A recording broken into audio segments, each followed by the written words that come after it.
Hello, my good people. How are you doing? I hope you're doing well. I'm doing good too. Yeah. So, this is Kate Munyoki, maybe for those who are new here, and welcome back to my YouTube channel. When you see me like this, it's actually holiday. Yeah. So, we are out for a break, actually a long break. Around 10 weeks, if I may say.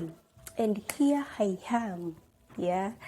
Today, without wastage of time, I want to take you through, or I want us to discuss about conflict between peer pressure and parental pressure. Have you understood? Conflict between peer pressure and parental pressure. Most of the times we actually use these terms, especially the peer pressure. But do you really know the meaning of these terms? Specifically, let's begin with peer pressure. What comes into your mind when you hear of peer pressure? Most of the times we tell our sons, our daughters, who vile umeanza kubehave, you seem to be having some peer pressure. But do we really know what is the meaning of peer pressure, my good people? So allow me to define the meaning of peer pressure. Yeah, and before I even define the peer pressure, whatever we're going to be discussing, actually, it is in relationship to teenagers. You know, that is what we deal with. So I hope you're going to learn a lot. You might be a parent, you might be a guardian, you might be a brother or a sister to someone, and maybe you might learn something to help him or her. So stay tuned till the end of the video. So let me start with defining peer pressure. What is this we always call peer pressure? Peer pressure is actually a feeling that our teenagers sometimes have, that they need to be accepted or liked or respected by the people of their same age or a social group, simply trying to do those things which are likely to identify them with their age mates or their social group, a certain social group, and they are trying to do the things for a purpose of being accepted or liked or respected by such groups. Are we together? Are we together? Yeah, actually that is the definition of peer pressure. So which are some of these things which our students or our teenagers may do out of peer pressure? That is that feeling of maybe wanting to do things in order to be liked or respected by a certain group. What are those things our teenagers are likely to do? Some of those things are maybe taking alcohol. Is it taking or drinking? Yeah. Maybe using drugs, and maybe your son or your daughter or your sister or brother has never done it before, simply because they want to fit in a certain group. They tend to do maybe things like taking drugs in order to fit to that group. Things like maybe even physical fight. Some go to the extent of physical fight. Some activities, some more activities is like maybe bullying others. You find in school, they tend to engage into that group whereby they're likely to bully others, especially the Form 1s are likely to be affected more. We also have other activities like maybe engaging themselves in criminal activities. Anytime you're asking for the newsmakers, wako hapo.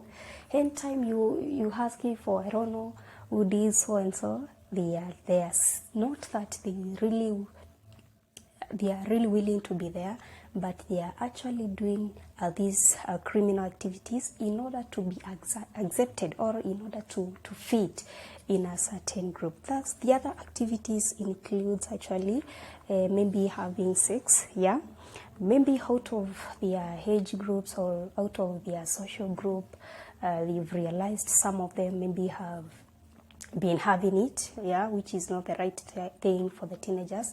And because he or she actually wants to fit in that group, and he or she doesn't want to feel out, or simply wants to fit in that group, this kind of a teenager might go ahead and try the same thing, which maybe she has learned from others, or he has learned from others having done it before. Are we together, my good people, have to that point?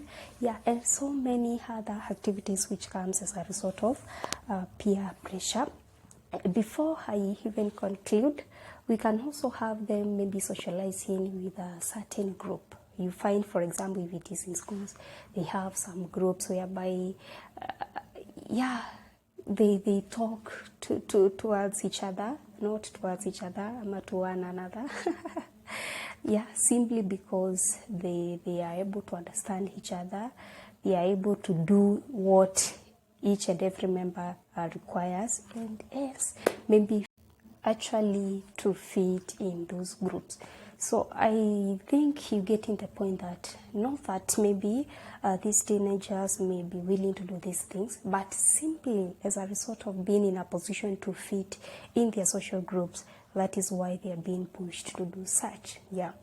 We're going to discuss about maybe how we can help them maybe overcome such. So allow me to define the other term. Which was the other term? The other term was parental pressure. Remember, our topic today is actually conflict between peer pressure and parental pressure. Earlier, I've defined what is peer pressure. And right now, my good people, allow me to define what is parental pressure. So what is this we call in parental pressure? Parental pressure is actually the emotional force which is likely to be imposed towards the teenagers, specifically maybe towards academic, there is that pressure. Maybe you want your daughter or your son to be scoring maybe a clean A or B plus and above, or so and so. Forgetting that we are talented different, we have different abilities.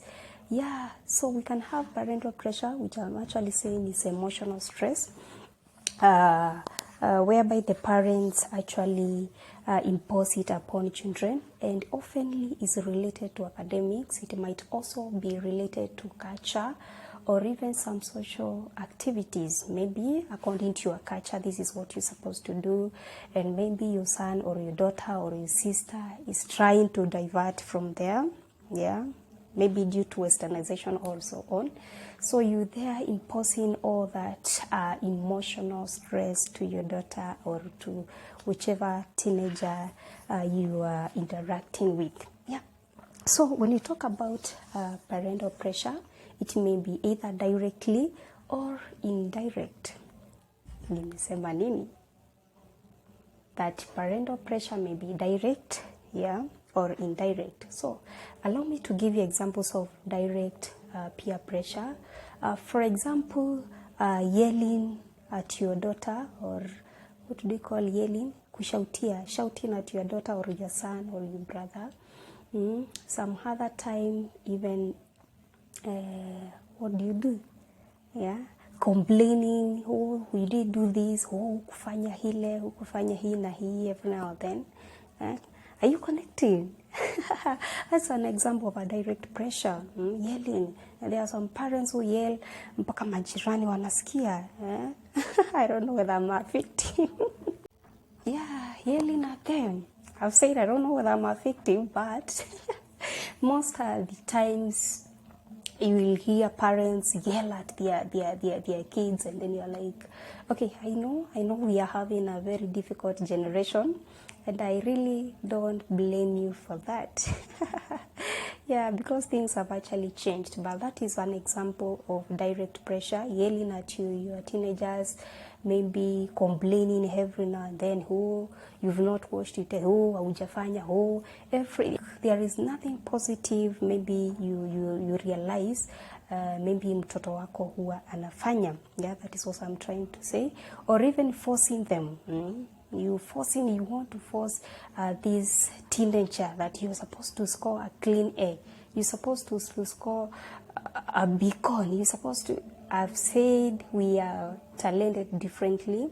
we have different abilities, and that is one thing the parents should know. So we also have the other type of parental pressure, that is indirect parental pressure. Indirect, not like the one which was direct, ati unamuonyesha directly, you are complaining akisikia. No, there is this indirect pressure whereby, for example, we can have guilt tripping, guilt tripping,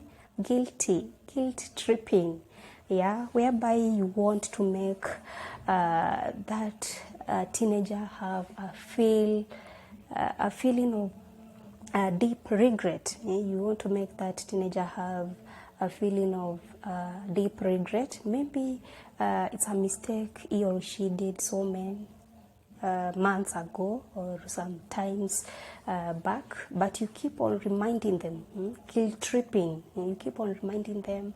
Oh, that is an indirect peer pressure, not peer pressure but parental pressure. You are not supposed to keep on repeating the same thing, but you're supposed to gather all the love and all the understanding, and you correct them in a loving matter, in a loving way, in a loving way, kwa njia ya upendo. That is what I'm trying to mean.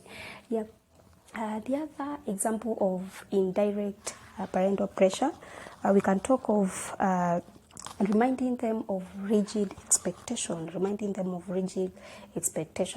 like you actually don't allow them to have a flexible, like to be flexible. You want them to remain, for example, you want your daughter maybe to do this and this and this, and more than that hakuna kitu kingine anaweza fanya, or you want your teenager to be scoring A or A minor, and out of that nothing more.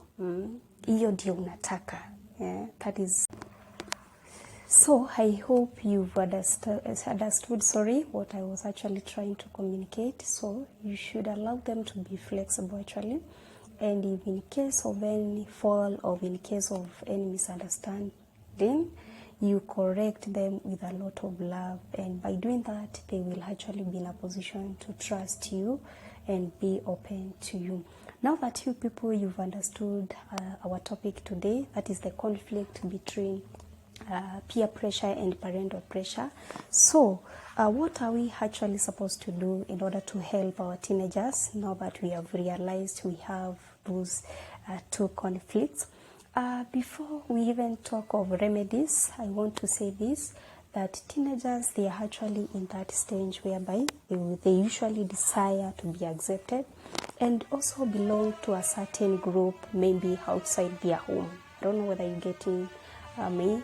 Most of the teenagers, especially during this stage, they actually desire to be in a certain group and also to be accepted, especially by a certain group outside their home. When I talk of outside their home, they need to have this group whereby not their parents, not their sisters, not their brothers, but especially the people they have met in the learning institution.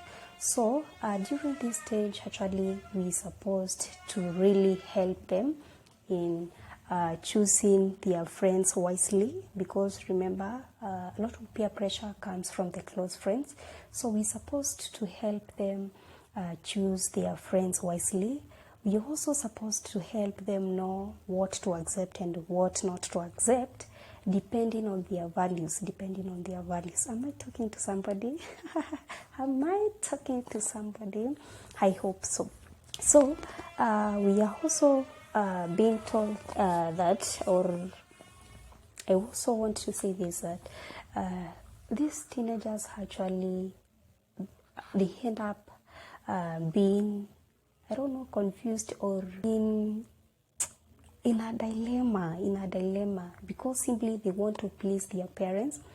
They want to please their parents, as well as they want to please their social group, their friends. So they end up being in a dilemma, and this one can lead up to pressure, not pressure, but a lot of stress to them, because they are like, yeah, I need to please my parent, I need also to please my friends. Maybe my parents are telling me this and this is not right, but the same thing is whatever the group or the social group they are in is what maybe they are encouraging they should do. So they end up having a lot of stress. Yeah, a lot of stress, and actually that is the time they really need you people to talk to them, really understand them, and correct them with a lot of love, and correct them a lot of upendo. Am I talking to somebody? Yeah, actually teenagers make mistakes, and now that their brain, like, they are not fully developed, remember wanaendelea tu kugrow pole pole, so they might not realize the consequences of these mistakes they are doing. So I've told you, you as a teacher, you as a parent, you as a guardian, you as a brother or a sister, it is your responsibility to correct them and make them understand the consequences of the mistakes they are doing. And when you're doing so, I've said you need to do that with a lot of understanding and a lot of love. Yep. You can also correct them using their past mistake. Yeah, you see this happened, and there's also, and you see the results were. But remember the key term I've said: you need to use a lot of love, a lot of understanding, and by doing that, I want to promise you that they will be able to open up to you anytime they feel that they are in a dilemma, and you're going to have a smooth running with them. So, before I finish, I want to encourage parents and the guardians that you're supposed to be talking to your teenagers or your sons and daughters who are in this stage outside the school. Most of the parents have left, or they have made this a responsibility of a teacher.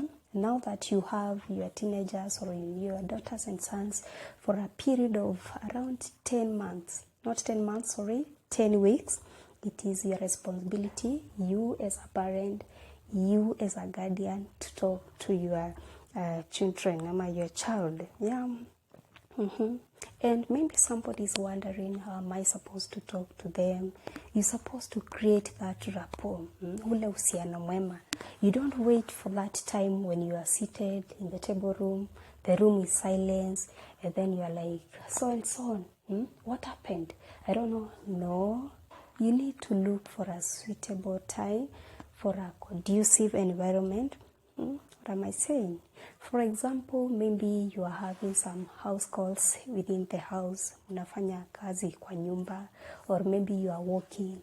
I believe that is the right time maybe to start some discussions. When everybody is relaxed, maybe he or she did expect this, but yeah, you just giving stories, and out of the stories you giving, allow them to contribute so that maybe you may know what they are going through.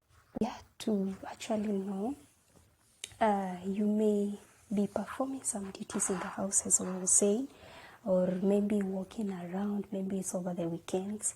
I believe that is the right time to maybe introduce some discussions when everybody feels relaxed, that they may not feel tortured. Yeah, you can use stories and listen to their contribution. Through that, you will know actually what they know, and you will be surprised how they likely to be much open to you.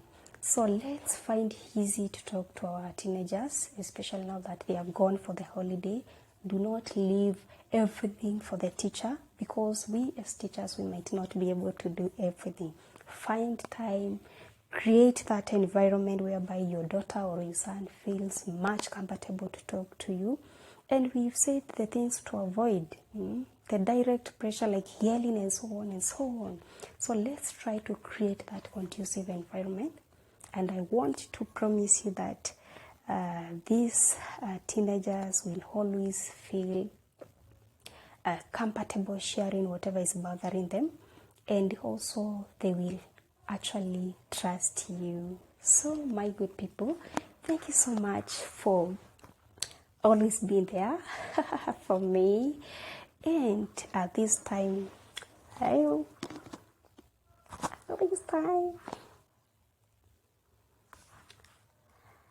will allow me to say, see you next time in the same place. I'm at the same place.